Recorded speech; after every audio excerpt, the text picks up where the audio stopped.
ओम नमः शिवाय, ओम नमः शिवाय, ओम नमः शिवाय, ओम नमः शिवाय। प्रिय भक्तों, आप सभी पर भगवान भोलेनाथ एवं माँ पार्वती की असीम कृपा बरसती रहे। शिव महापुराण की कथा भगवान भोलेनाथ के पावन उद्गार हैं एवं भवसागर से तारने वाली कथा है।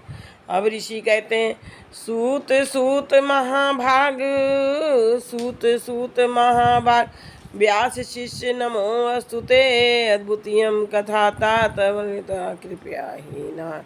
अर्थात कहते हैं कि हे सूत, हे महाभाग, हे व्यास शिष्य, आपको नमस्कार है। आप यह कथा बहुत ही अति सुंदर रमणीक है, आप मुझे सुनाइए। इस प्रकार से यह श्रावण मास की कथा, शिव महापुराण की कथा अध्याय 25 है। अब भगवान भोलेनाथ ओम माँ पार्वती की पवित्र पावन कथा इस प्रकार से है। भगवान जो है भगवान विष्णु के नाभि से कमल का प्रादुर्भाव, शिवेच्छा से ब्रह्मा जी का उससे प्रकट होना।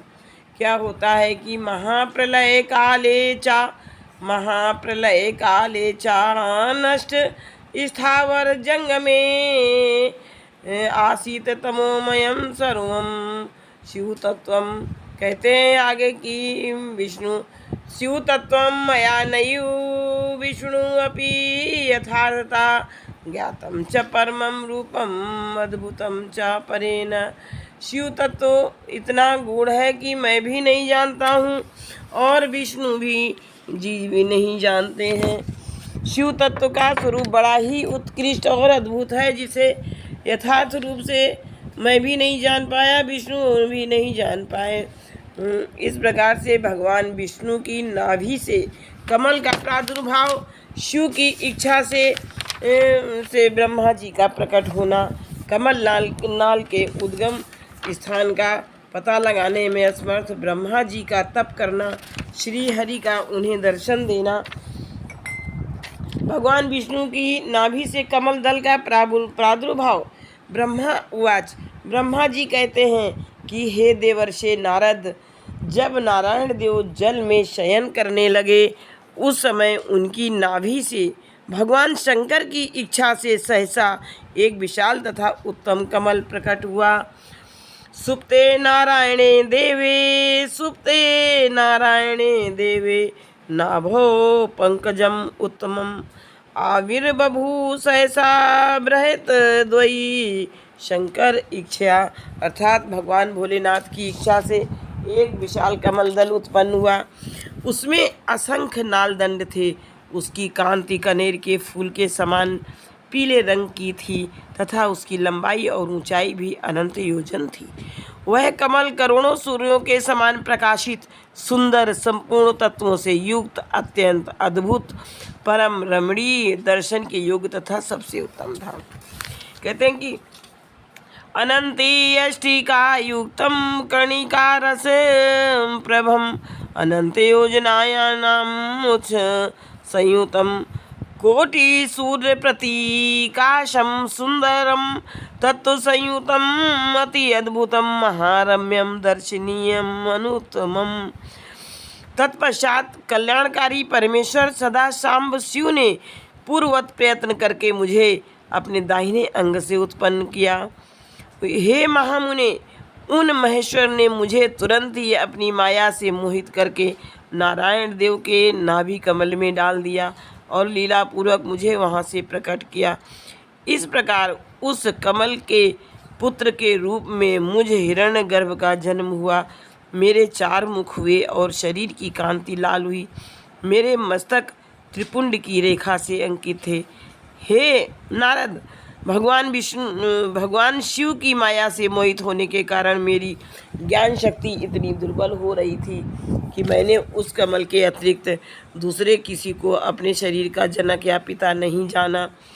मैं कौन हूँ, कहाँ से आया हूँ, मेरा कार्य क्या है, मैं किसका पुत्र होकर उत्पन्न हुआ हूँ और किसने इस समय मेरा निर्माण किया है। इस प्रकार संशय में पड़े हुए मेरे मन में यह विचार उत्पन्न हुआ, मैं किस लिए मोह में पड़ा हुआ हूँ। जिसने मुझे उत्पन्न किया है उसका पता लगाना तो बहुत सरल है। इस कमल पुष्प का जो पत्र युक्त नाल है उसका उद्गम स्थान इस जल के भीतर नीचे की ओर है। जिसने मुझे उत्पन्न किया है वह पुरुष भी वहीं होगा, इसमें संशय नहीं है। ऐसा निश्चय करके मैंने अपने से कमल से नीचे उतारा। हे मुने, उस कमल की एक एक नाल में मैं गया और सैकड़ों वर्षों तक वहाँ भ्रमण करता रहा। कहीं भी उस कमल के उद्गम का उत्तम स्थान मुझे नहीं प्राप्त हुआ। तब पुनः संशय में पड़कर मैं उस कमल पुष्प पर जाने के लिए उत्सुक हुआ। हे नारद मुनि, नाल के मार्ग से उस कमल पर चढ़ने लगा। इस तरह बहुत ऊपर जाने पर भी मैं उस कमल के कोश को ना पा सका। उस दशा में मैं और भी मोहित हो उठा। मुझे नाल मार्ग से भ्रमण करते हुए पुनः सैकड़ों वर्ष व्यतीत हो गए, किंतु उसका कोई पता न चल सका। तब मैं मोहित कर्तव्य विमूढ़ होकर एक क्षण वहीं रुक गया। हे महामुनि, उस समय भगवान शंकर शिव की इच्छा से परम मंगलमयी तथा उत्तम आकाशवाणी प्रकट हुई, जो मेरे मोह का विध्वंस करने वाली थी। उस वाणी ने कहा, तप अर्थात तपस्या करो। उस आकाशवाणी को सुनकर मैंने अपने जन्मदाता पिता का दर्शन करने के लिए उस समय पुनः प्रयत्नपूर्वक 12 वर्षों तक घोर तपस्या की। तब मुझ पर अनुग्रह करने के लिए ही 4 भुजाओं और सुंदर नेत्रों से सुशोभित भगवान विष्णु वहाँ सहसा प्रकट हो गए। उन परम पुरुष ने अपने हाथों में शंख, चक्र, गदा और पद्म धारण कर रखे थे। उनके सारे अंग सजल जलधार के समान श्याम कांति से सुशोभित थे। उन परम प्रभु ने सुंदर पीताम्बर पहन रखा था। उनके मस्तक आदि अंगों में मुकुट आदि महामूल्यवान आभूषण शोभा पा रहे थे। उनका मुखार बिंदु प्रसन्नता से खिला हुआ था। मैं उनकी छवि पर मोहित हो रहा था। वे मुझे करोड़ों कामदेवों के समान मनोहर दिखाई दिए। उन चतुर्भुज भगवान विष्णु का वह अत्यंत सुंदर रूप देखकर मुझे आश्चर्य हुआ। वे सांवली और सुंदर सुनहरी आभा से उद्भासित हो रहे थे।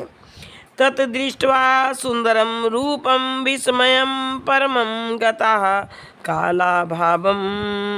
कालाभं कांचनाभं च सर्वात्मानं चतुर्भुजम। उस समय उन सदस्वरूप सर्वात्मा महाबाहु नारायण देव को वहाँ उस रूप में अपने साथ देखकर मुझे बड़ा हर्ष हुआ।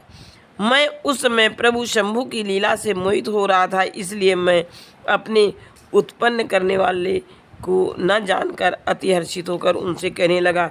ब्रह्मा जी बोले। ब्रह्मा उवाच, ब्रह्मा जी कहते हैं कि मैंने उन सनातन पुरुष को हाथ से उठाकर कहा कि आप कौन हैं। उस समय हाथ के तीव्र तथा सुदृढ़ प्रहार से क्षण मात्र में ही वे जितेंद्रिय जाग करके शैया से उठकर बैठ गए। तदनंतर अविकल रूप से निद्रा रहित होकर उन राजीव लोचन भगवान विष्णु ने मुझको वहाँ पर अवस्थित देखा और हंसते हुए बार बार मधुर वाणी में वे कहने लगे। विष्णु कहते हैं, हे वत्स, आपका स्वागत है। हे महाद्युतिमान पितामह, आपका स्वागत है। निर्भय होकर रहिए, मैं आपकी सभी कामनाओं को पूर्ण करूँगा, इसमें संदेह नहीं है। हे देवर्षि, उनके मंदहास युक्त उस वचन को सुनकर रजोगुण के कारण शत्रुता मान बैठा देवश्रेष्ठ मैं उन जनार्दन भगवान विष्णु से कहने लगा। ब्रह्मा जी कहते हैं, हे निष्पाप, समस्त संहार के कारणभूत मुझे आप हंसते हुए जो हे वत्स कह रहे हैं, वह तो वैसे ही लग रहा है जैसे कोई गुरु अपने शिष्य को हे वत्स कह रहा हो। मैं ही संसार का साक्षात्कर्ता, प्रकृति का प्रवर्तक, सनातन अजन्मा विष्णु ब्रह्मा, विष्णु को उत्पन्न करने वाला विश्वात्मा, विधाता, धाता और पुंडरीकाक्ष हूँ। आप अज्ञानवश मुझे हे वत्स ऐसा क्यों कह रहे हैं, इसका कारण शीघ्र बताइए। नियमतः वेद भी मुझे स्वयंभू, अज, विभु, पितामह, स्वराज, सर्वोत्तम और परमेष्ठी कहते हैं। मेरे इस वचन को सुनकर लक्ष्मीपति भगवान हरि क्रुद्ध हो उठे और कहने लगे कि मैं जानता हूँ संसार आपको जगत का कर्ता मानता है। विष्णु जी बोले, विष्णु उवाच, विष्णु जी कहते हैं, आप संसार की सृष्टि करने और पालन करने के लिए मुझे अव्यय के अंग से अवतीर्ण हुए हैं। फिर भी आप मुझे जगन्नाथ, नारायण, पुरुष, परमात्मा, निर्विकार, पुरुहूत, पुरुषटुत, विष्णु, अच्युत, ईशान, संसार के उत्पत्ति स्थान रूप नारायण, महाबाहु और सर्वव्यापक को भूल गए हैं। मेरे ही नाभि कमल से आप उत्पन्न हुए हैं, इसमें संदेह नहीं है। इस विषय में आपका अपराध भी नहीं है। आपके ऊपर तो मेरी माया है। हे चतुर्मुख, सुनिए, यह सत्य है कि मैं ही सभी देवों का ईश्वर हूँ। मैं ही कर्ता, हर्ता और भर्ता हूँ। मेरे समान अन्य शक्तिशाली कोई देव नहीं है।